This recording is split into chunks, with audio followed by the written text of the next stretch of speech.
Excellent. All right. Couple people. Cool, the way I made the furniture disappear. It's amazing. It's amazing how we do that and how I walk right into to all of this. So, epic.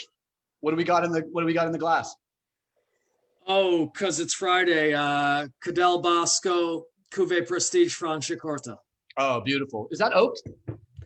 It is no oak. No. I know there are some Franciacorta wines that I've had that were done primary in oak barrels, and I found them profane. But that's just me. I like my bubbles bright. And we should welcome Antonio Gardella and Mark and Mike and Holly. Welcome, guys, so much. We're just kind of warming up, making sure we have a couple people in the house. We are going live in 3 minutes. So if you have any questions, you can type them in chat or in the Q&A function. Want to make sure that you guys have all the opportunity to participate. And we are also live on Facebook. So welcome to all of our Facebook friends. And we're about 2 minutes out from hitting the record button and getting down to a little bit of the epistemology of wine. I should probably preface this by saying I've been watching a lot of street epistemology on YouTube with Mr. Magda Bosco. And I've just been finding the idea of challenging ourselves to understand why and how we understand what we think we do is fascinating. So I gave myself the challenge to think about wine epistemologically, and we'll see how the questions go. I tried to keep them very open-ended and a little bit meta, but not so much that it would make this anything less than a fantastic educational experience. So perfect. All right, we are 90 seconds and counting.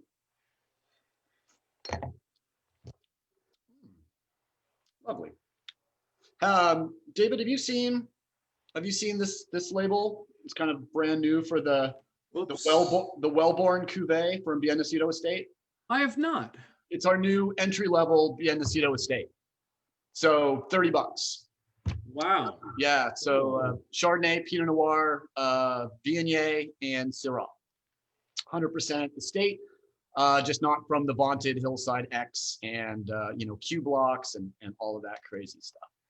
All right, Very Dave. Cool. Yeah, absolutely. And Dave, welcome in, brother. So lovely to have you guys here. Really do appreciate you stopping in. We are 1 minute counting. I am hopefully have plenty of wine, plenty of things to keep me occupied and happy in front of me. I have a very interesting beer from Iowa, just in case my blood sugar goes low. This is from the Urban Beers and the Field Collection, Pseudo Sue, named after the most complete skeleton of a Tyrannosaurus Rex ever found. So, okay, you win. I just love having great beer. If my blood sugar starts going down, instead of my wife coming out and stopping the show, I sip beer. So are you a fan of the historic recreations from Dogfish Head Brewery? Absolutely. Theobroma, obviously Midas Touch. Midas Touch. Midas Touch is probably my favorite, but I think the Chateau Yahoo as my Chateau Yahoo is absolutely fantastic, being the recreation of the oldest confirmed alcoholic beverage on the planet Earth. And it is 5 o'clock, so I am going to go to the record button. We are recording on the cloud, and it's official. Welcome, everybody. It's Friday. And you know what? Here we are again. One guy I know that I didn't have to call and ask him if he knows how to do Zoom wine education is, of course, Master Sommelier David Glancy, CEO as well as founder of the San Francisco Wine School. He's got a great story, and I really do appreciate you making some time for us tonight. Tonight, we're getting a little meta. We're going to be jumping right in. We're going to be asking some questions, getting a little background about the school, learning a little bit about how the school has pivoted during this interesting and terrible year of 2020. And it's a great time to celebrate. It's a wonderful Friday night. I'm feeling extraordinarily positive for so many reasons. It's my brother's birthday, and he'll never watch this show, so I can be happy to say he voted for Trump. And happy birthday, dude! Happy birthday! You got a very interesting birthday present, I suspect. That's as political as I'll get tonight. I'm not saying if it's a good thing or a bad thing. I'm just throwing it out there, but I wanted to break down my two favorite memories that I have of David Glancy. And one is the amazing day we had at the San Francisco Wine School a few years back for the Cradle of Wine Civilization seminars with Dr. Patrick McGovern, Karen McNeil, you, myself, everyone got together and just had such an amazing time. And being at the same table at the World of Pinot Noir, Santa Maria Valley Wine Dinner, and please tell your colleague and one of my favorite people in wine or out of wine, Kristen Campbell, that I am working out and perfecting my South African accent so I can fulfill her fantasy of my brain in Dieter Kroonhe's body. If you don't know Dieter, he's the winemaker over at Presqu'île, and he's a lot better looking than I am. And his accent, I've been told, is drop dead sexy. So I did tell her about that already, and she does acknowledge appreciation for all the things you mentioned, but perhaps it had too much to drink and didn't remember telling you that. In vino veritas, baby. In vino veritas. You know what? Dieter's sexy. I can say it. He might even be on my list of 3 partial same-sex attractions. So I understand the ladies love Dieter, and I do too. So that's all wonderful. So tell us a little bit about the current state of the San Francisco Wine School, sort of how it's been affected. Really, it's not a huge meta question, of course, but how you've been affected by COVID, how the business is going, and maybe in mid-March, what did you do? How did you change things? And people are obviously thirsty for knowledge, so let us know what's going on. Yeah, hardly any impact whatsoever. I'm kidding. All right, so as mentioned, my brilliant partner, Kristen Campbell, thanks to her, we pivoted very quickly. So within 1 week of the shelter in place, we had converted to doing what would normally be live in-class sessions to live webinar sessions. Initially, the only way we thought we could do this is without the wine, we've got to discount the classes, significant loss of revenue that way. So trial and error, we tried recommended wine lists. We tried working with wine.com. They were great, but it was still challenges with that. Eventually, we found partners. We brought in bottles and then a different version and a different version and a different version.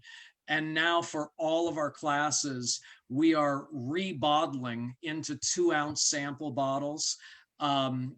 Everything we do for every single class. And we are shipping wine to 43 states doing this. We've got 18 programs going, over 100 workshops. We're doing, corporate events. We're doing special events. We're doing a ton of things, and we are shipping wine all over the place. You mentioned you've been at the school for the Origins of Wine Civilization and also for WSET. And it's a beautiful space. It is currently the world's most beautiful shipping center. It is absolutely stunning. The facade of this building is so amazing. In fact, when I came up, I just assumed it was an old 19th century library, or maybe the even like South San Francisco City Hall. I mean, what's up with the building? How old is the building? Right. So we're directly across the street from South San Francisco's City Hall. And for those of you who don't know, South San Francisco is a separate city. It is not the south part of San Francisco. And gorgeous City Hall directly across the street from us. We're top floor looking back at them. And it was originally built in the 40s as a social hall for South San Francisco. Lived through many, many lives. It's been a lot of different things. And we came in and gutted the space and built it out custom for our needs. It's amazing. And tell me a little bit about your background and history. I know you started very early in hospitality. I think you were washing dishes. But from what I read in your bio, you are a self-made MS. Some people fall into wine, some people climb up into it. Tell us a little bit about your background. Yeah, I was the MS they didn't want. So no, I started in restaurants in 1980 in Washington, D.C. And as you said, I was washing dishes, I was bussing tables. My first job is still one of the best jobs I ever had, Brook Farm Inn of Magic. But it was a dinner, theater, and bar. Quickly became a prep cook and then a line cook and then the head baker. And I did everything. Started a catering business while I was still in high school. Went off to hotel restaurant management school at Michigan State. Go Spartans. And then was recruited by Westin Hotels and switched from the kitchen into the rooms division of hotels, so front desk management.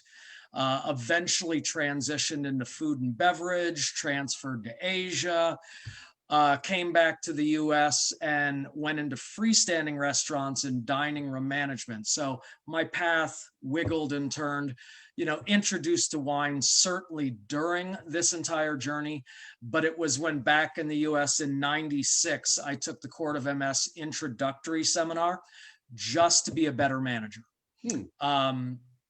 I was GM of a large French bistro and running the wine program, and retired in 99 and started a wine consulting business. And when I did that, I thought I need more credentials because, I know the stuff, but who's going to know that I know the stuff? Who's going to believe me? How can I market this? And it pushed me to learn more than I already knew. So I passed the advanced sommelier exam with the Court of Master Sommeliers in 2000 in Royal Tunbridge Wells, United Kingdom. Wow. And then I accidentally kept going. I forgot I was only getting the advanced. I got bit really by the credential bug at that point. And I started going simultaneously for two different credentials. I went for the Master Sommelier, obviously, but after my second time failing it, I decided I needed to keep the momentum going rather than waiting a year for the next test. So I took the Certified Wine Educator exam from Society of Wine Educators. And so back to back, I passed the two exams. And that's it. And then kept taking other tests just for, giggles, as they say. Before we get into some of the bigger meta questions, quick one on certifications that popped up in my head. And that is, who should go towards Court of Master Somms and who should go towards WSET? My two top certifications, obviously in wine, would be the WSET as well as Court of Master Somms. Is there a reason for someone who doesn't work the floor as a professional sommelier to go beyond maybe level 2 court, or what do you think? No reason at all. I'm with you there completely. Court of MS, if you're going to be working in service, if you're in hospitality, if you're facing customers regularly and service is a piece of this, Court of Master Sommeliers is a great program for you. You can do Court of Master Sommeliers as a hobbyist or someone who's working in retail or wholesale or import-export or production. Absolutely, you can do Court of MS. Level 1, introductory, the shock and awe campaign of wine education. It is 2 days fast and furious with a ridiculously easy exam at the end. Okay, it's not ridiculously easy. It's ridiculously easy to be 40% wrong. Okay, so the passing score is easy, but no one's getting 100% on this. To do level 1, great.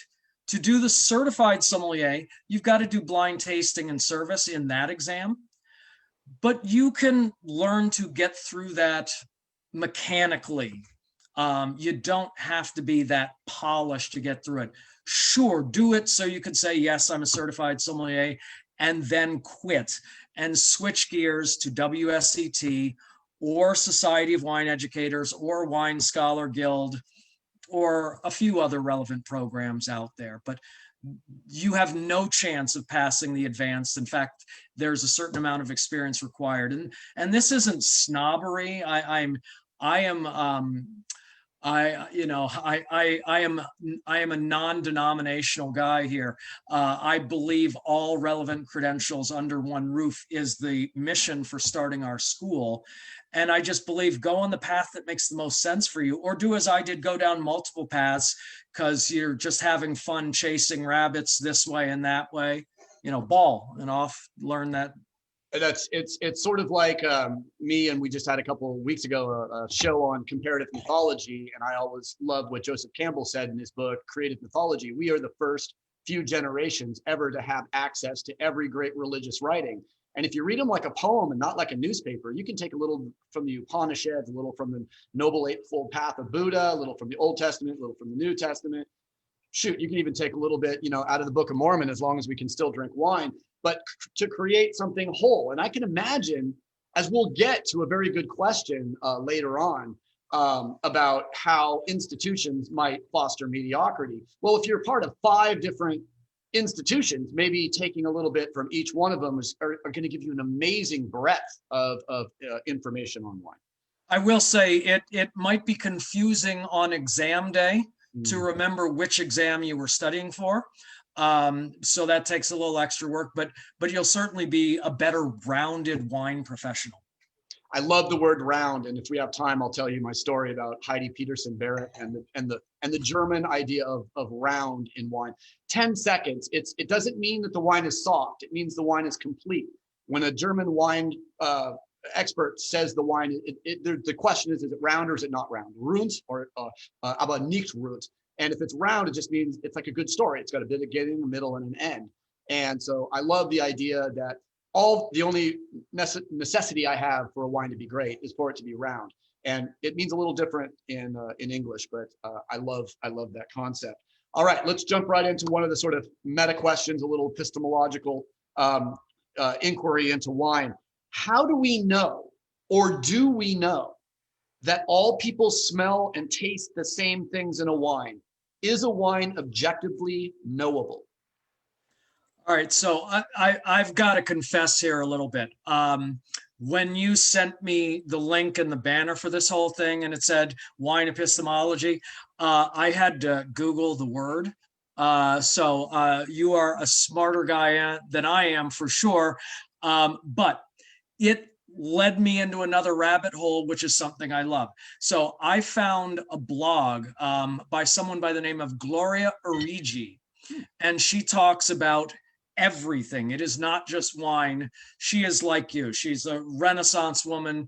Everything is fair game for studying. So she said, she starts off her blog with, ever since Pliny the Elder talked about wine and its aesthetic appraisal oscillates between giving allegiance to the subjectivity of taste and appealing to systems of ranking and reputation. That's what she said. What I'll say is I'm not a chemist, a scientist, a sociologist, a philosopher. I teach taste. My answer is no. How about that? I'm a little more brief. We cannot smell and taste the same things. So do you think frame of reference, physiology, what causes different humans to have different experiences when they stick their nose in a glass of wine? You can certainly look at things like Tim Hanai's book, Why We Like What We Like. We look at, if we do study of our, an analysis of our taste buds and see if we're a non-taster, a normal taster, a super taster, we can look at all this, but it's not enough. Taste is a very small fraction of our appreciation of wine. It is aroma. It is the sense. So our nose is the thing. And it's not just what we're smelling. It's not just the chemical compounds in it. It is our life experiences and the associations we have with them that create our preferences. I love that. It reminds me of one of the greatest wines I ever tasted, which was a Louis Trepet 1972 Chapelle Chambertin that I drank in my first night in Burgundy in 1995. And I say this is the wine that made me a winemaker. It sort of illuminated the greater wisdom of wine to me. It's the first wine that made me cry. And one of the reasons I figured when I went back and looked at my notes, it reminded me a little bit of a California red pepper tree. It had this little pepper edge to it and a little bit of that tar and violet aroma that reminded me of the exact aroma of recess in my elementary school. Like it was perfect. It wasn't the wine that made me cry. It was almost the memory of me doing stupid things or maybe being bullied in 5th grade. And it hit me like a ton of bricks. So obviously, I think aroma, olfaction, or olfactory lobe, especially because it's in the frontal cortex of our brain, there's a lot of memory there. So it's playing with neural connections to memory, and to everything else. So I think Yeah. And I like to say, I tell you, I use small words, but I'll just last big words. Our olfactory epithelium, the synaptic connection between our smelling bulb, if you will, the synaptic connection between that and the frontal lobe where memories are stored is the fastest connection. So smell to memory is faster than taste, touch, sight, sound. It is so fast we don't know what's happening. And one example I like is the flaw, arguable, Brettanomyces. So Brett, if you ever worked as a stable hand, shoveling manure all day, you smell a wine with Brett, you're like, oh man, no. But if you found love in the loft of a barn, you smell this wine, you're like, oh yeah. And you have no idea why you love it. Yes. And I think it was our friend, Andrew Jeffords, who said great Burgundy smells of shit. Yes. Yes. Yeah. Great line. And I just love how straight to the point he becomes. I think we've all heard the phrase, familiarity breeds contempt. How do you balance your love of wine with your professional responsibilities? Are there times you just want to put wine away? Yeah. So want to put on, a pair of sweats and a baseball hat and go have a burger and a Bud Light. That is at least my fantasy. Certainly I do check out sometimes, but inevitably I find myself getting sucked in because I just love it. What brings you back in? What is it that gets you that moment where you're like, being a professional baseball or a professional athlete, you grind, and all of a sudden there you are with the goggles, getting hit by champagne with getting an NBA ring. That's the moment, right? So what's the moment that reminds you, this is the moment, this is what I do, this is what I love? Well, so I got into it in a circuitous route, as I explained my career path a little bit, but it started with loving food far more than most 15-year-olds did. I wasn't going to have the chicken nuggets. I was going to order the frog's legs. By 16, I'm buying whole squid and gutting and skinning them. And, my family's like, so it's a love of food and all things organoleptic. It's the interactions between food and wine, and it's the experiences. It's at the table and with people and talking and music and art and putting it all together. And, I'm out in a restaurant and I see a wine that I've never heard of. That's the one I'm getting. I'm not playing it safe unless there is, a reason I need to play it safe. 9 times out of 10, I'm taking a chance and getting something different. And it's that constant exploration that the topic has no end. You can never know it all. And that keeps me fired up, that it's scary and thrilling. That's a really good way of putting it, because the one thing I like to say when I do wine education is the one greatest thing about wine is it is by nature absolutely subjective, in the sense that in a world where you're expected to be objective and to be open to all ideas, as soon as you're into wine, you can hate Riesling. You're not going to get along with any master sommeliers. You can hate Pinot Noir and say it was Sideways' fault, that Sideways did for Pinot Noir what the Soviet Union did for socialism. Too fast, feudalism to postmodernism without a lot of work or reading. But I think in the end, it's just, I also know that with about a million wines, about 1.2 million wines released in the world, I did the math, 23 seconds. You have to taste a wine every 23 seconds, 24 hours a day, 7 days a week, 30 days a month for 365 days, and you would get through 90% of the wines that are produced in the world. So you have to choose favorites. And I love the subjectivity of it to say, I don't like Valdegui. I love Valdegui, but a nice soft Pinot Noir, from the Russian River really turns me on. When we talk about something as personal as our taste in wine, we can kind of lay down the law and no one can tell us we're wrong. Yeah. Yeah. Let's see. Okay, I promised you Nietzsche, and I'm not a huge Nietzsche fan, but he said some stuff that I actually find kind of interesting. Nietzsche said, all institutions by their very nature foster mediocrity, because when you make an institution, you have to make institutional protocol. So thinking about that, at the San Francisco Wine School, you're codifying wine in a certain way. You're leaving an open idea, but you are codifying it, and you are an institution. By making specific classes, are we homogenizing the experience of wine? Well, and certainly a couple of ways to answer this. So classifying wine into categories does oversimplify what is a really complex product, but it helps people understand things. It's, it's important to learn to crawl and walk before you learn to run and jump. I'm often pointing people to beginner books like Windows on the World Complete Wine Course, Wine for Dummies, Wine Folly Guide, Oz Clarke's Introducing Wine. Read these books. Do not start with Hugh Johnson. Do not start with a wine Bible. You'll read it in Hugh Johnson's maps, and you're looking at them and trying, oh, that's where that winery is, and you're falling asleep on the page because it's overwhelming. You're reading the same thing over and over again.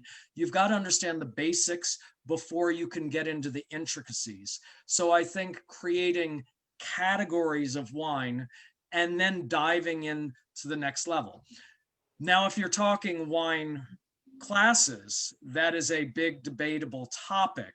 If formal study, as opposed to learning in the school of hard knocks or purely experiential learning, I think credentialing programs or any classes at all gives a way to create structure and basically a perspective on what else there is in the world to know.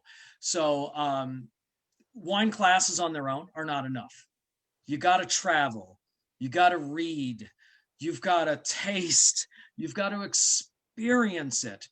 So I think it is possible to be a great wine professional without ever taking a class or taking a credential exam.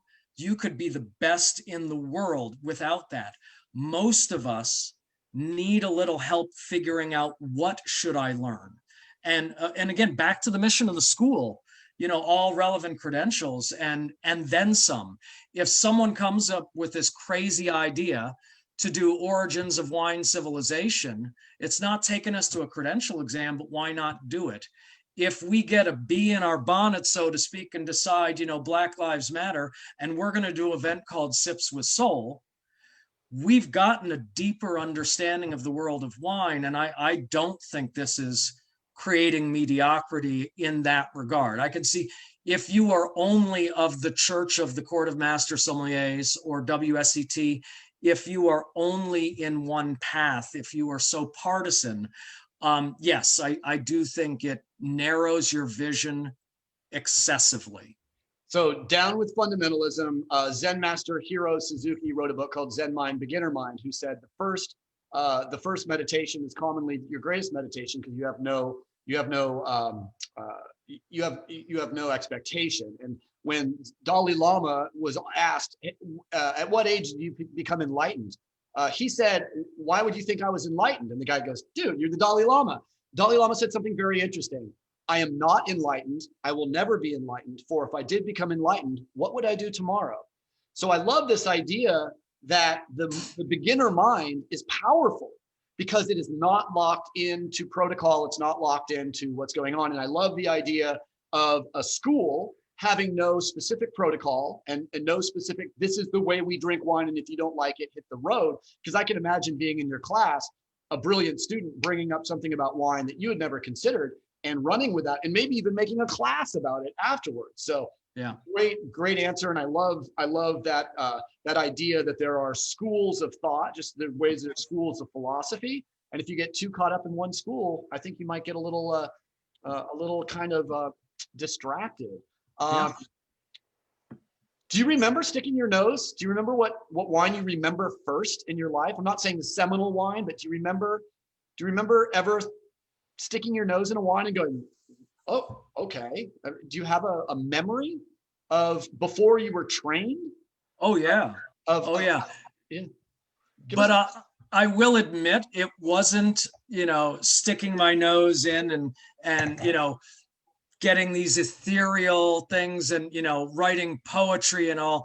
But the first time I fell in love with wine actually was at age 16, and it was Vouvray Demi-Sec. Mm. So I was in the Loire Valley. My mom was very creative pre-internet on experiencing life without spending money. And through magazine ads, she arranged a house exchange with people we didn't know at all in France. So this is 1981. And they took our house and our piece of car in the outskirts of Washington, D.C., and we took their little house in the middle of the Loire Valley, just outside of Angers, and their little compact Renault. And we tooled around, and I was 16 and looked 12. And of course, any restaurant we went to let me drink wine. And I just dug on Vouvray Demi-Sec. And that was the start of the journey for me. That's awesome.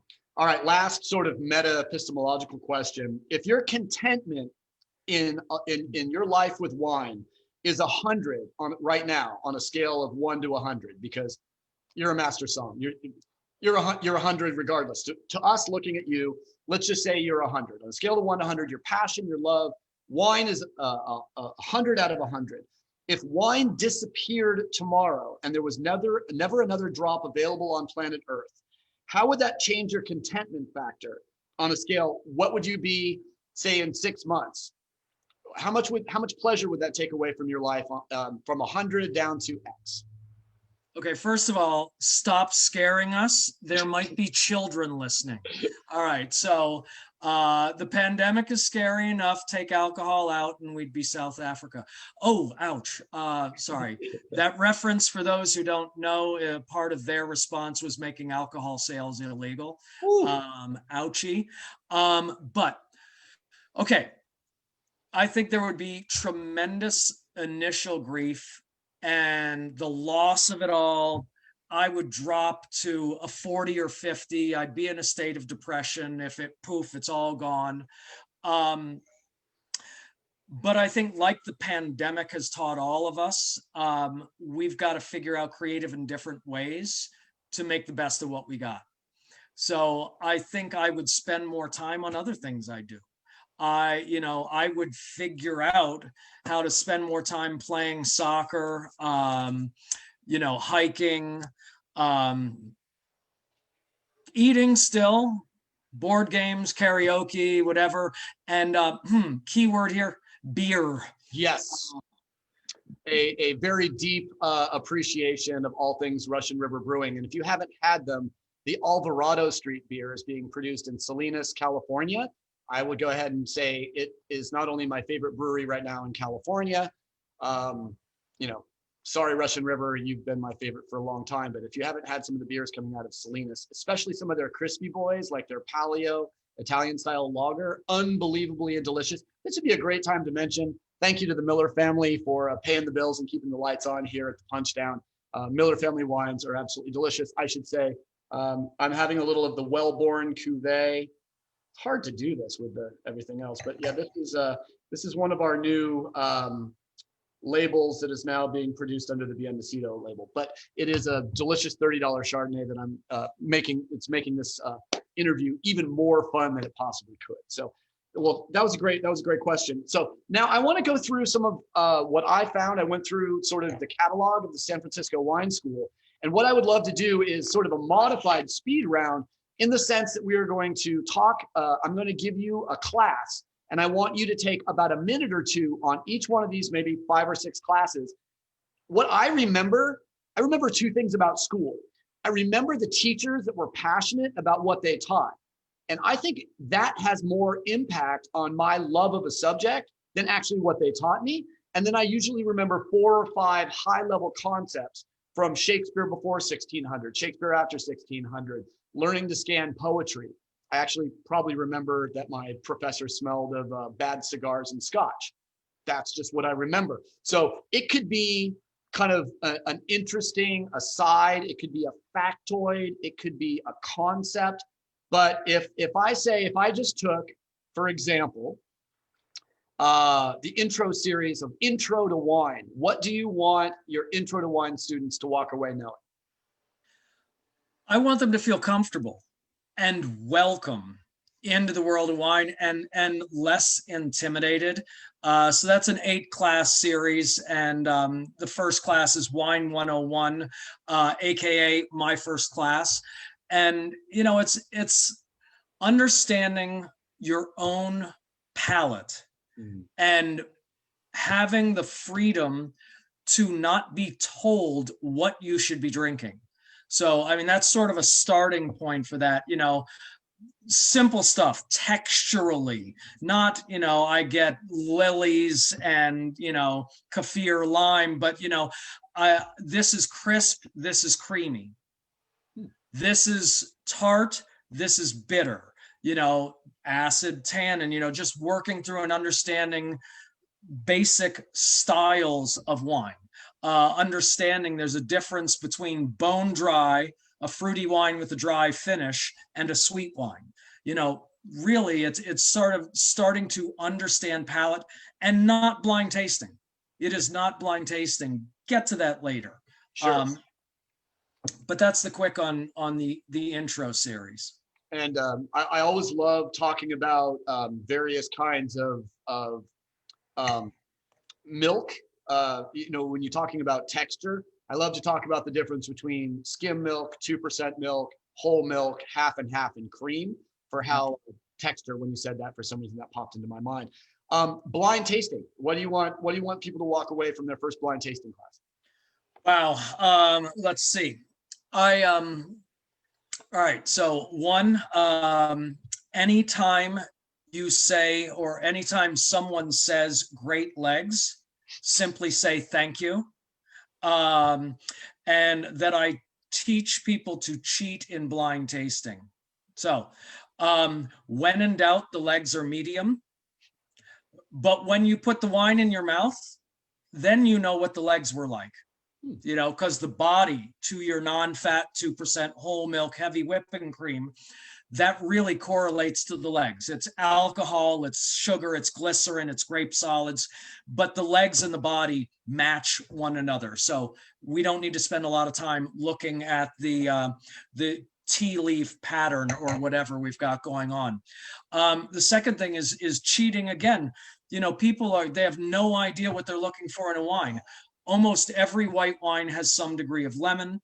Most pale red wines have some red fruit notes. Most dark red wines have some dark fruit notes.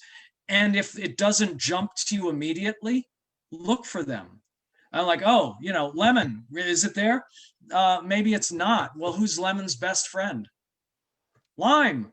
Okay. And if it's not lime, let's go through the rest of citrus. And, you know, and just thinking, if it doesn't jump out to you, you might need to go looking for it. And to talk generically more than specifically, I don't give an F if you get zebra stripe and early girl tomatoes in this wine. I do care if you get underripe, ripe, overripe. You want to get geeky? Tell me tomato on the vine, tomato paste, you know, something like that. But it doesn't have to be so esoteric unless you're inspired. Great. Now, Dr. Craig Root at the University of California, Davis did a study to show that tasting notes in a tasting room that include specific fruit and spice esters, blackberry, blueberry, strawberry, cinnamon, for every single one that goes on the notes that are in front of the people tasting and buying wine, their sales go down 1% per reference. So if I put 23 references in a tasting note, I've stolen almost 25% of the sales of that wine in my tasting. Why do you think people read a tasting note and decide not to buy the wine? Why do you think references make people feel broken? That's a leading question. I don't know. I will tell you one thing that I like on back labels of bottles is something that producers in Alsace have been doing more frequently is a sugar scale. Mm. You know, they don't necessarily have tasting notes, but they've got a little chart, kind of like the chart behind you, but showing, is this bone dry? Is this dry? Is this off dry? Is, you know, and using generic terms, medium, sweet, whatever. And I think some Riesling producers are doing that as well, if I recall. Globally, yeah. Yep. Oh, snap. You got to have DNA strands. Okay. No. I'm not going there. We're done with meta. But as far as being on the floor, if you're going to take your Somm intensive in a wine service class, what do you want people that serve wine to human beings, inside, outside? Remember, on premise. So what should you teach someone who is considering making their livelihood serving and matching wine on the floor of a restaurant? Wow, you remember being in restaurants. That's Maybe. back in the day. Oh, I'm thinking about popovers at Wayfair Tavern with that fried chicken and just, oh yeah. Man. Yeah. All right. So service class, let's see. If you don't like people, if you do not have the hospitality gene, you know, change paths. So I will say hospitality is the key word. It is not always what you do or say, but how you make people feel that they will remember. So it doesn't mean you have to be their best friend. It doesn't mean you can get away with making shit up. It doesn't mean you should do things technically poorly, but you've got to keep hospitality in mind all the time. So yes, you should learn about wine, but learn about food and learn to serve wine properly, and know every job in the restaurant. Absolutely know every job in the restaurant. You know, depend on your busser or back waiter and do their job when they're unable to do it. You know, everyone needs to know every job, and to have a job beneath you, you know, you're missing the point. You apparently don't have the hospitality gene if you don't figure that out. Yeah, I tell people when I start a server seminar, if you don't love this job and you don't love coming to work, taking care of people, please get the hell out of my industry, because I have no interest in having anybody that doesn't have that wonderful hospitality gene. There was one. Oh, good side question. Can you think of a question or a comment? If you walk into a restaurant, have a seat at a fine restaurant, sommelier comes up, what would you say to a sommelier to let them know you're on their side? You feel what they do and you want them. Is there a way that we can introduce ourselves to a sommelier at a restaurant to get better service and to basically have them be our advocate for finding the best wines on a list for the best price? Absolutely. And I advise people all the time, consumers, to ask for help. So for me, you don't want to show up as the consumer, you know, no, regardless of how knowledgeable you are, you don't want to show up as a know-it-all, and you don't want to show up as a know-nothing either.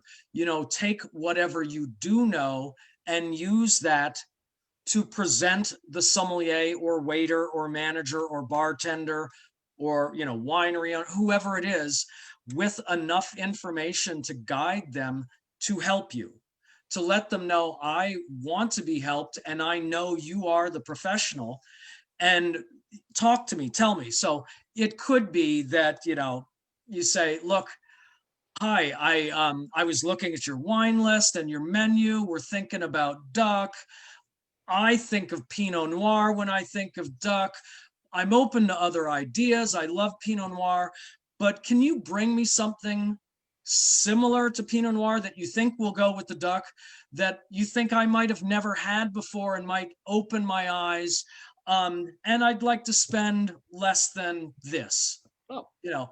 So give them a budget and then trust them.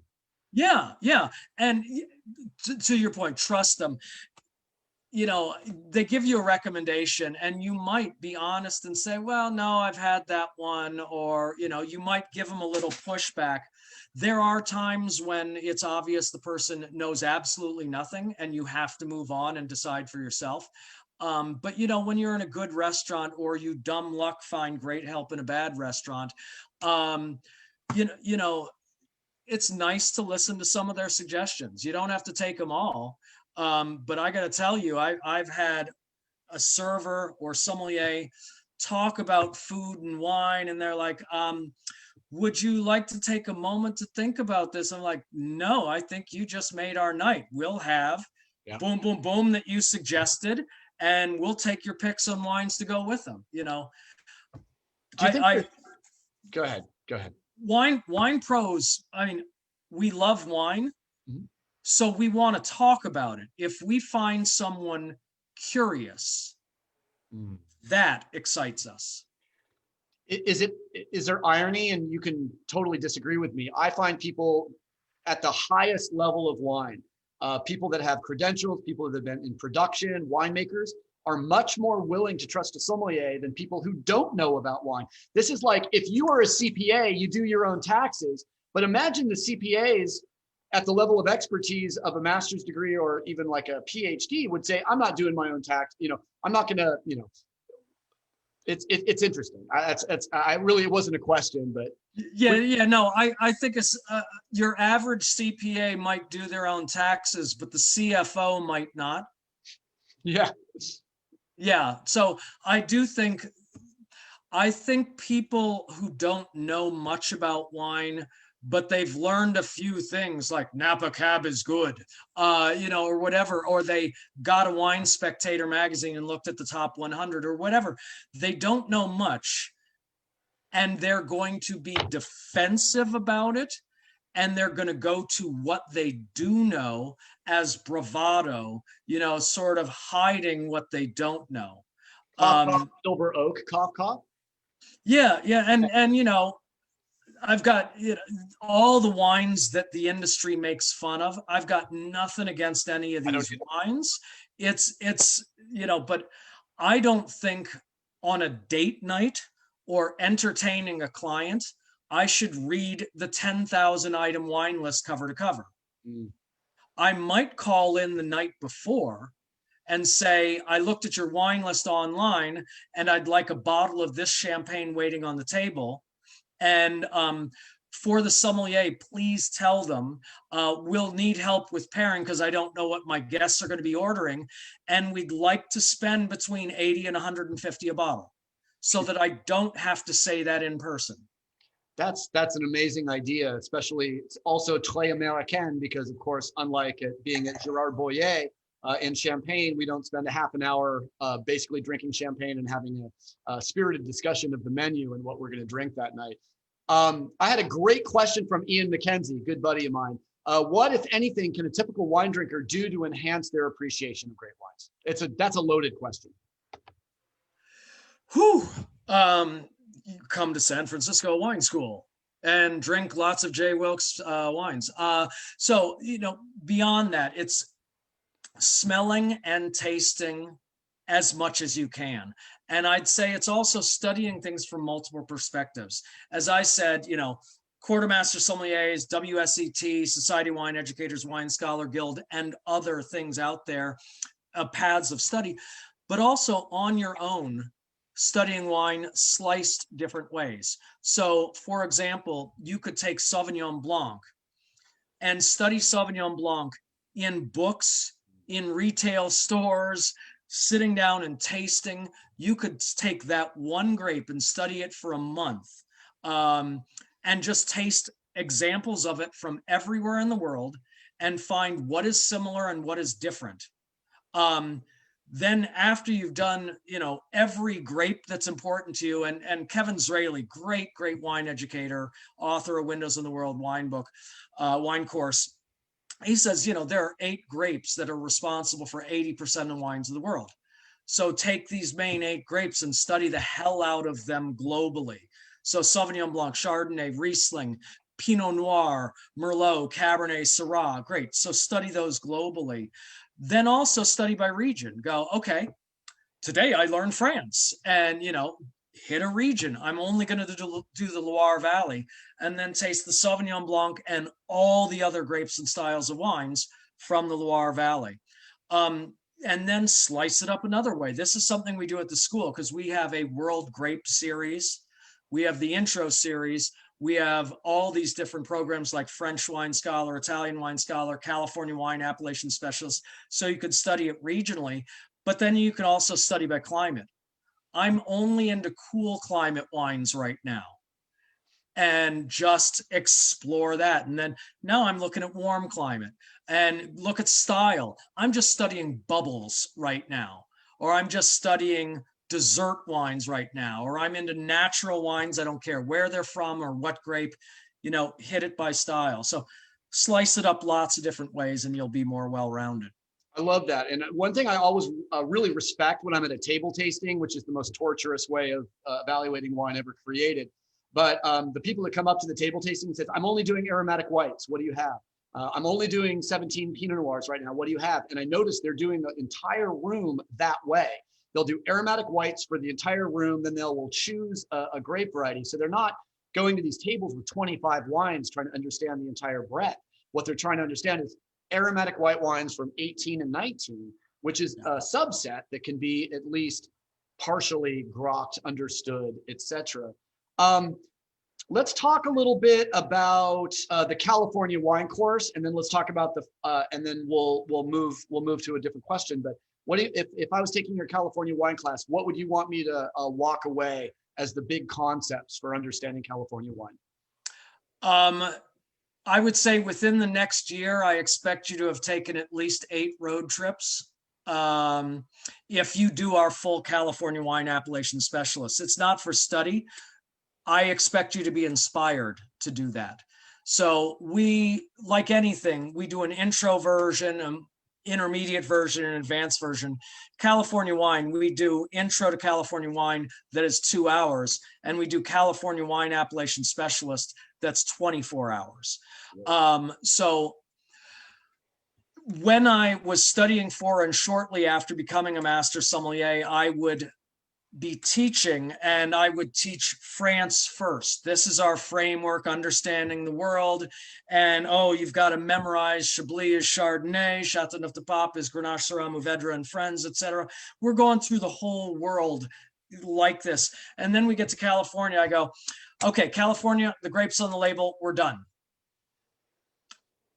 Okay, I've oversimplified perhaps, but when we dive into the California wine appellation specialist, it's peeling away the layers and knowing this is what a region does predominantly, and here's some of the cowboys. One thing I like to say is there's classics and cowboys. So we look at, Napa, we got to look at the benchmark Cabernets. It's 50% of all production there. We got to look at valley floor versus mountain fruit and, different exposures, elevations, look at blends. And then we got to make sure and get into the freaky stuff, like, Von Strasser doing Gruner Veltliner, like Mathiasen doing Ribolla Gialla.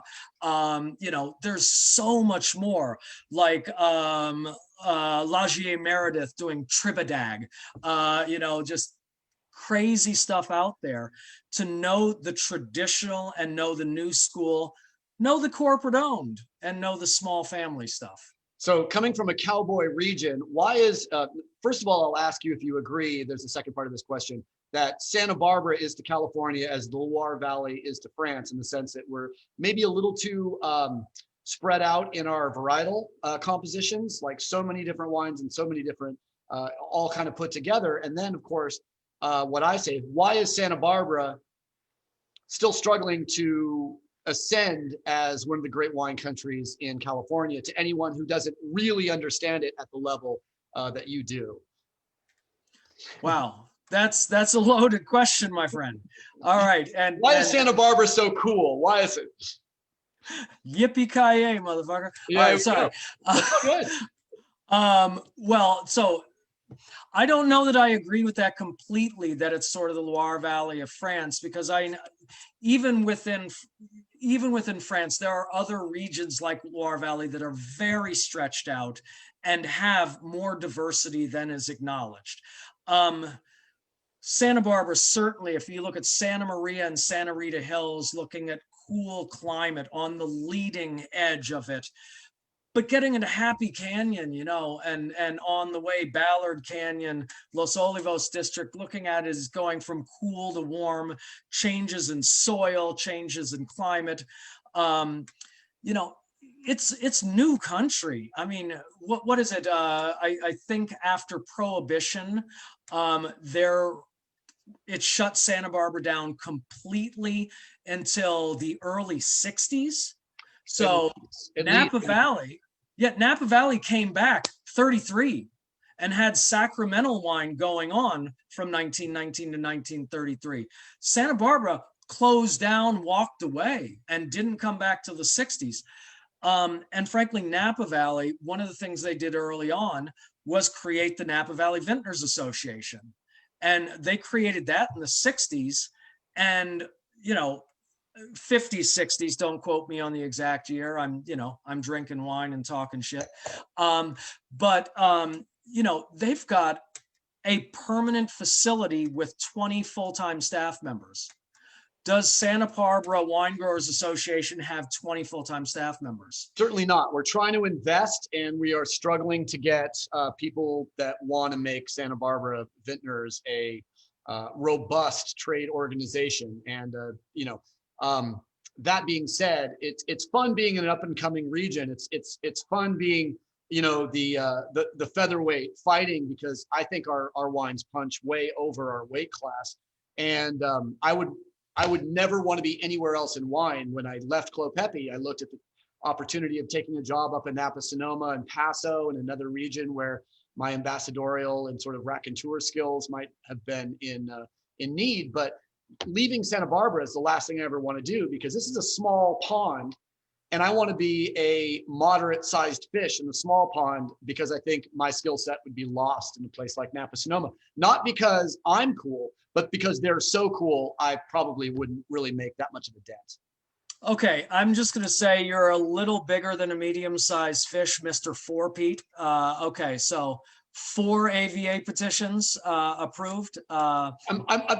Take it with a grain of salt. There might not have been anybody else who wanted the job, but I'm extraordinarily happy taking a job where I'm paid, instead of 25 cents a word, like I am in a number of wine publications I write for, I get over $1,000 a page. So say what it is. It's a good gig if you can get it.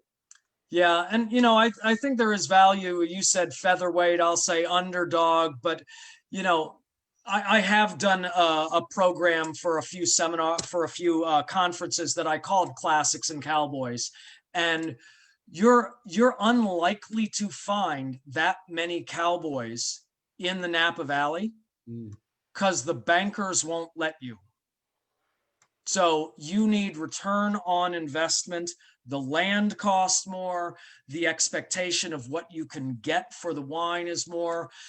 You go to Santa Barbara, you go to Lodi, you go to Sierra Foothills, you go to Paso Robles, you go to Mendocino. There's greater ability to take risks and do things for the art of it instead of the business of it. Yeah. And I would say, as far as climatic diversity, though, Monterey's got as much, Mendocino's got as much, Sonoma's got as much. There are any of the coastal counties have the cool and hot portions. So, no, I love that, and I fully agree. It was a leading question. I just had to go there. Was that within my 1 minute answer? Oh, that was perfect. That was absolutely perfect. Tell us a little bit about writing a wine list, and then we're going to jump into the speed round. Yeah, so for writing a wine list, we have a program called Wine Program Management. And first thing is to remember is, why are you doing this? Certainly, it is an artistic creation that is going to be, judged by your staff, by restaurant critics, by fellow sommeliers. But why is it there? It's a freaking marketing tool. So you've got to reevaluate, how it is being utilized, what makes sense. If you need to turn tables when we get back to being indoors, if you need to turn tables to get the next customer, you don't want to drop down a 10,000 item wine list, a giant Bible, and have people try and get through it. You want them to be able to make a decision quickly. You also, if your clientele is not the top 1%, perhaps, if you have a few more percentages of the population you're letting in, you don't want to be intimidating them. So you want it to make it easy for them to make a selection quickly. So that is it on navigation. On the selections, though, you can have different price points and interesting wines. Yes. It's easy to do that. You bet. And, I strongly believe that every non-Michelin starred restaurant should have $10 glass of white and red, or maybe even a $5. I know what wines cost, and I know what you can get for $5 a bottle. Seems like if we had a $5 by the glass white, red, and pink at every restaurant in the United States, we would probably have a much different wine culture. Yeah. I know a restaurant in the Silicon Valley that opened during a boom, and their cheapest Chardonnay was $20 a glass. Wow. Hey, let's talk just for a second about holiday wines. Why don't you give us a couple of suggestions? Domestic, European, Croatian, I don't care. Maybe for sort of, $10, $20, $50, and something ridiculous. Yeah, so holidays, I'm going to lead with bubbles, I got to say. Not entirely. Well, okay, for bubbles, $10 category. Segura Viudas, Cava. $10 a bottle, solid drinking, but Cava in general. One I've discovered recently on tap, so out of keg, the producer is Frico. And it's just fun to say that. And it's Friulano on tap. I've been drinking a lot of this. Sadly, the restaurant has run out of it. But I found it, and I'm going to be snatching some up from my wholesaler. There's a lot of Argentinian values. Zuccardi Torrontés, if you like aromatic, fruit-forward wines. Juan Gil Humilla, or a lot of the wines from Murcia and Valencia, the Mediterranean coast of Spain. There's some great value monastrells from there. If you got to do California, Bogle Petit Syrah is about the most bang for the buck in California wine, I would say. Let's see, you said 10-ish, 20-ish, 50-ish. Yeah, go give us some high-end stuff. Maybe a couple of something for 50, and then something if you have no budget. Yeah, well, I'll throw out a couple of 20-ishes. One Simon Sig Cap Classique Brut Rosé, because bubbles.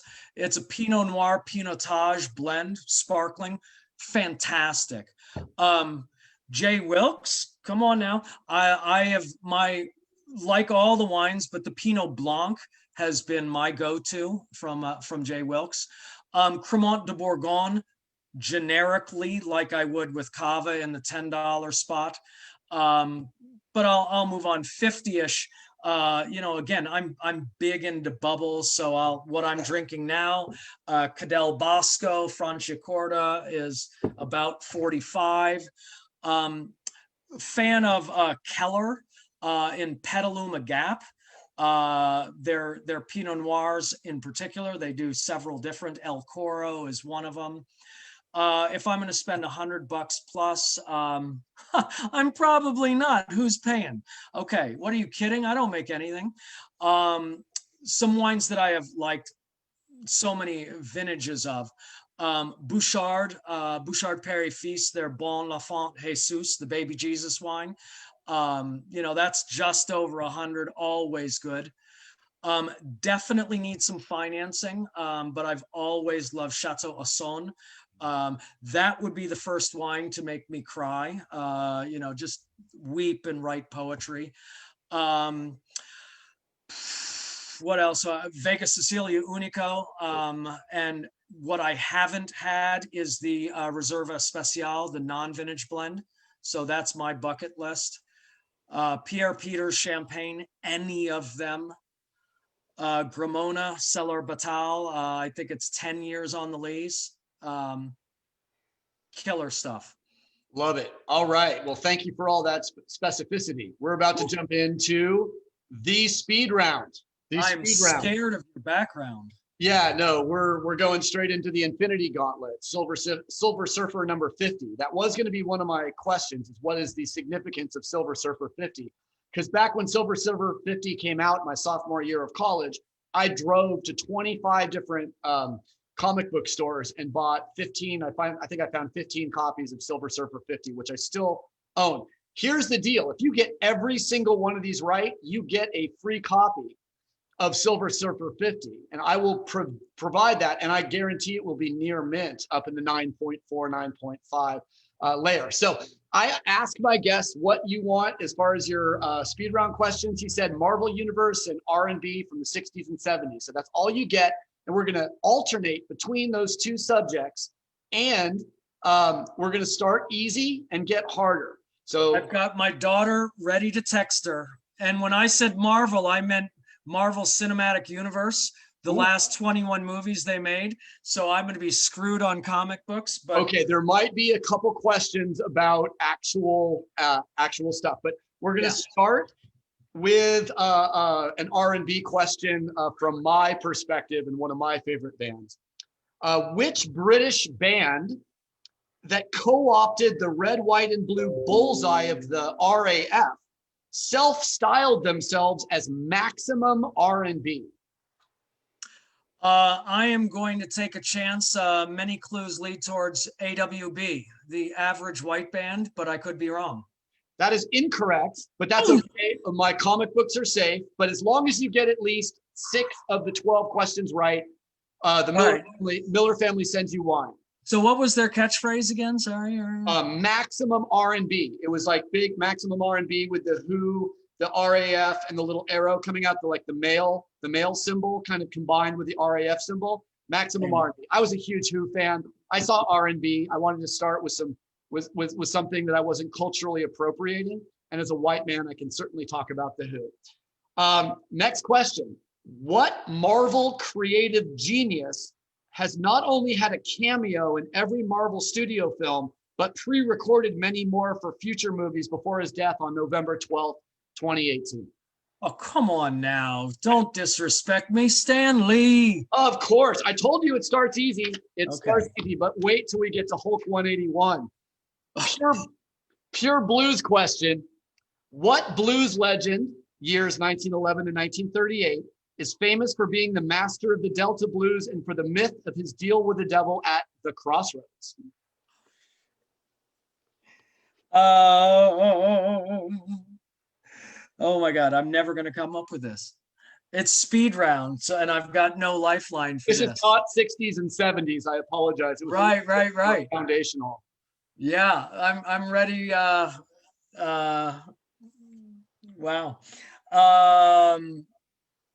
I'm ready for Isley Brothers questions. All right, so let's see. Oh my God. I got 1911 to 1938, and famous for his deal with the devil at the crossroads. Master of the Delta blues. Supposedly, No. Robert Johnson. Robert Johnson. That's the name. All right. Next Marvel question. Right back in. You've got the opportunity. You're still got plenty of chance to win. What Marvel Studios actor and a knighted Sir in UK wrote an open letter to Bryan Cranston saying his portrayal of Walter White was the finest acting performance in the history of drama? Your other hint is he played a Norwegian god. In fact, I will even tell you he played Odin. Okay, well, I know who played Odin, but I thought Mr. White was played by someone else. He was, Bryan Cranston, but this actor wrote an open letter saying that Bryan Cranston had basically created the greatest performance in the history of drama. Right. I know exactly who it is. Also, Silence of the Lambs. Clarice, Clarice. Yeah, yeah, yeah, Adam Lee could be here. yeah. Now I'm just brain farting. My daughter's gonna kill me. Who is Odin? Who is Um, yeah, I mean, I this absolutely guy's? know who it is. I'm His name brain escapes farting me him. from time to time too. So You can start with Sir. yeah, that doesn't help me. Okay. No, I'm just Anthony. No. Yep. Anthony, it's not Anthony Perkins. Did I know? I've met Anthony. You got the Anthony. Yeah, Sir I'm Anthony. God, I should be Googling. I can't. I appreciate you not, but you're. Never you're mind. Still, I know who it is. I'm picturing Silence of the Lambs and Odin, but no. it's gonna kill you. It's Sir Anthony Hopkins, but you're still one of three. We got plenty of questions to go. Who performed my favorite R&B classic, "Dreams to Remember"? Wow. I apparently am not the R&B soul guy. I got Dreams to Remember. I don't remember that at all. Dreams to Remember was performed by Otis Redding. And chances are, unless you know some reggae, here's your bonus question, which you can get back on this question. What recently passed reggae legend won his only Grammy for covering R&B tunes in an album called Blank in Memphis? You would probably put this guy on the level of Bob Marley, Peter Tosh, Bunny. Yeah, so I was just thinking Peter Tosh. That's all I had, but Jimmy Cliff, and this gentleman who just passed away, famous for his live performances and asking any lady who would like to come up on stage and dance with him at some point during the show. It's a bonus question. It was a little off the top. That was. I'm out. I'm going to be your lowest scoring. No, that's not true. I won't say who absolutely stunk it up, but you're doing fine. That would be Toots Hibbert. Toots Hibbert, a less known reggae god. If you like reggae, is that Toots and the Maytals? Yes. And Toots in Memphis is one of the greatest albums you've never heard. It actually won a Grammy and deserved it. Okay, I think you're going to get this one. Listen up, bub, or this question will cut you to shreds. What Marvel mainstay character first appears in The Incredible Hulk number 181?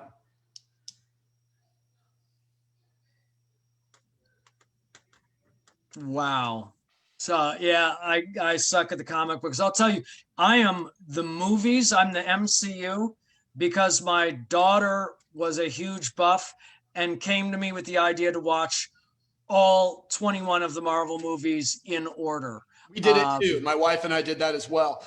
This would have probably been pre-Marvel Studios. Yeah, definitely. Your hint is he is a member of the X-Men. And listen to the beginning of the question. Listen up, bub, or this question will cut you to shreds. The best I can do is Wolverine. Whoop, whoop. That's 181. That is absolutely correct. All right. All right. What R&B, soul, and funk artist did the soundtrack for Superfly and was also injured on stage when a light rack fell on him during a Brooklyn performance in 1990? Curtis Mayfield. Yes. And I'm going to give you 2 points for knowing Curtis because, man, I love me some Curtis Mayfield. So you're doing good. You got 4. I got a couple more questions. You just need 2 left. This is a tough one. So I called my buddy, Jason Gilbreth, who is one of the greatest minds in the world of comic books. He is published in Overstreet. He writes articles for the most important comic book collector's guide. I asked him, name 3 Avengers that are worthy to wield Mjolnir, the hammer of Thor. Which 3 Avengers are worthy of wielding Mjolnir? Well, So Tony Stark, Iron Man, wielded Yanmar in the end, right? Come on, please. I thought he did. I thought he wielded it and then died. Well, let's start with the guy who Captain America. That's correct. Who's the guy who normally wields it? Oh, Thor. Of course. And then I will give you the hint that he did not mention Iron Man, Tony Stark. So we'll leave Tony Stark out of this. Okay. I'll give you one last answer. In the Avengers, who was worthy? I didn't know this, by the way, and I consider myself a collector and an enthusiast. I was just going to try to produce some very, very difficult questions for the end. I'll give you one last guess of which Avenger is considered, and I consider my buddy Jason to be an absolute expert on this. But who else?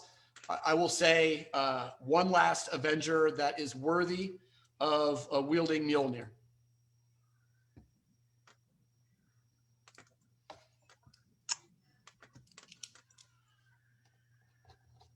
You've already gotten 2/3 credit. Yeah. No, You're looking good.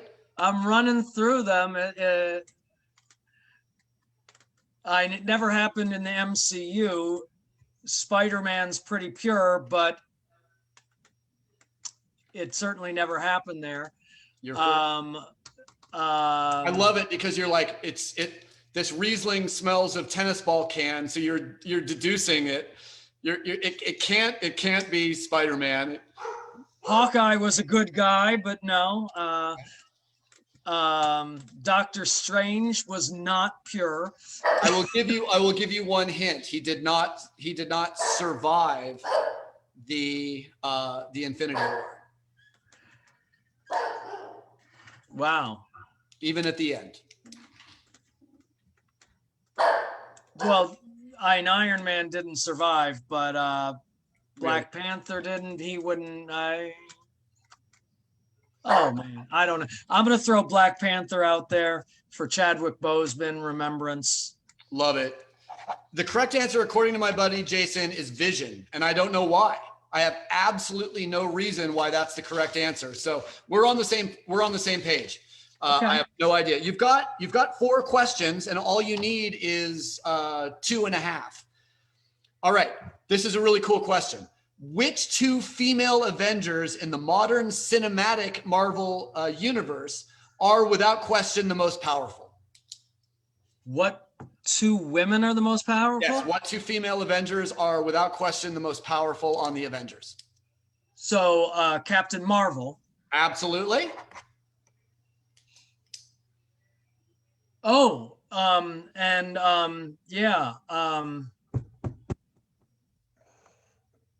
say it, comrade. So she was hanging out with Vision. Yes, she was, and she will be for the new show. Scarlet Witch. Yes, Scarlet Witch and Captain Marvel. You could argue Scarlet Witch is the most powerful Marvel character because she took everyone's powers away, I guess, in one comic book. Anyways, all right. I hope you like Stevie Wonder. Name at least 3 songs on Stevie Wonder's masterpiece, Talking Book. Wow. Talking Book. I'm hoping I'm getting the album right. Sir Duke. Or am I in the wrong album? Yep. I'll give you a reset right here. Give it a Talking Book. For some reason, it was the album that I owned throughout college, and something about that album. I have it on vinyl and just unbelievable. And sorry, the album I'm thinking of was Songs in the Key of Life. Okay. Which is the album that I played a lot. Oh my God. So there's nothing worse than going blank here. Gruner Veltliner. No. You know, Master Somm, you should just say Riesling and you get credit for it. Yeah. Real quick. Yeah, I'm just blanking right now. So the album goes Sunshine of My Life, Maybe Your Baby, You and I, Tuesday Heartbreak, You've Got It Bad Girl, Superstition, Big Brother, Blame It on the Sun, and Looking for Another Pure Love. And the song that was the first dance at my wedding 21 years ago, I Believe When I Fall in Love, I Will Fall in Love Forever. And if you haven't listened to Talking Book in a while, goodness gracious, it is pretty amazing. All right. All you need is one of the two last questions, and the Miller Family Wine Company will have magically already have sent you wine that is waiting for you at the San Francisco Wine School. It's a nice way of saying we've already paid you your prize, so the actual answers on these questions don't necessarily matter. Blue.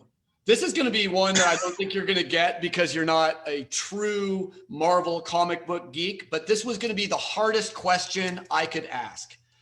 What is Spider-Man's real name in Spider-Man #1? Wow. So I'm guessing it is not Peter Parker. Well, Stan Lee called him something in #1 and then forgot about it. And then in the next, in #2, started calling him Peter Parker, thinking that's what he called him in #1. You can feel free to give it a guess. Peter Palmer. Holy shit, that's right. It is not. Peter Palmer is what in 1962 in Spider-Man #1. Spider-Man was Peter Palmer. That's no way. That's crazy. No, you can look it up afterwards because we got one last question. You have already won the speed round here. And here you go. Last R&B question. I hope I chose an artist that you like. Who performed the hit "You'll Never Find a Love Like Mine"? That would be Lou Rawls. Okay, and for the bonus for that, and I'm going to throw the copy of Silver Surfer #50 in, which is a $50 comic book. So I mean, there you go. You can flip it and buy something Premier Cru on the bottom end. At the bottom end, yeah. Yes. And for the bonus, what year did it hit #1 on the R&B and easy listening charts? Or what was the album it was called? You can, what album was it on? It's either one of those answers. We'll get you a copy of the cover of what's in back of me. Infinity Wars #1, Silver Surfer #50. What year? Believe it or not, I believe the album is in the other room. Damn it.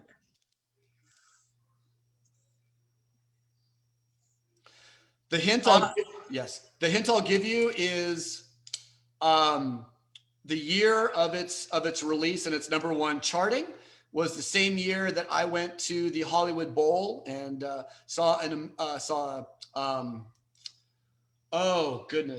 Zubin Mehta and the LA Philharmonic performed the music of John Philip Sousa. Wow. Which would probably, and I was 7 years old. So, boy, I don't know why the album name is escaping me, but I think it was something really simple, like introducing Rawls. 72. It was All Things in Time, and my John Philip Sousa thing was the fact that I was there for July 4th, 1976. The bicentennial of and real quick, I should have got it John Philip Sousa then. Screwed up thing. During the performance, during the Hollywood Bowl performance, someone actually shot a deer with a bow and arrow outside the Hollywood Bowl, and that deer with an arrow sticking out of it, bleeding and freaking out, jumped the fence and ran up and down the rows of the Hollywood Bowl with the entire staff chasing it, trying to save it and save from people screaming out loud and holding their eyes, their hand over their kids so they wouldn't see this. I am still traumatized to this day what I saw on. And is there a better representation of what America is about? The beauty of John Philip Sousa, 200 years, but a bleeding deer running through the Hollywood Bowl. It was a complete experience, let me tell you. Wow. Congratulations, though. You did actually get, you got your 60%, just like on your master or your level 1 Somm test. So you did a really good job of not missing the right question. So congratulations.